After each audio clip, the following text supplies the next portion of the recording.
Yo soy Alejandra, tengo 27 años, vivo en Jerez de la Frontera. Me gusta la decoración, los animales, la jardinería, la comida, las personas, compartir tiempo con la gente y estar en mi casa.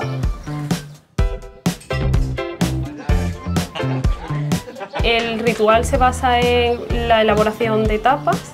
Nosotros invitamos a amigos en casa para elaborar tapas y luego cenar y pasar el rato en la terraza. Ellos traen comida a casa o lo preparamos todos juntos aquí en la terraza. Un proceso de preparar la casa, preparar la terraza y recibir a todos para disfrutar.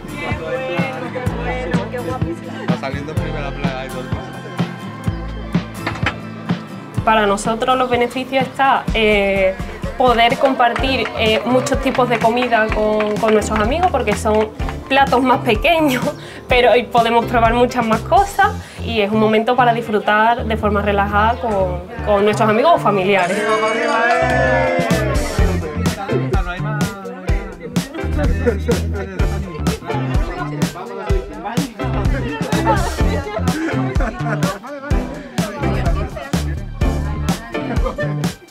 Un momento en el que sientes pues realmente felicidad, porque es un momento compartido de calidad que hace que estemos más unidos con nuestros amigos que no podemos ver siempre, y también ayuda a crear lazos con otras amistades y que ellos se conozcan entre sí.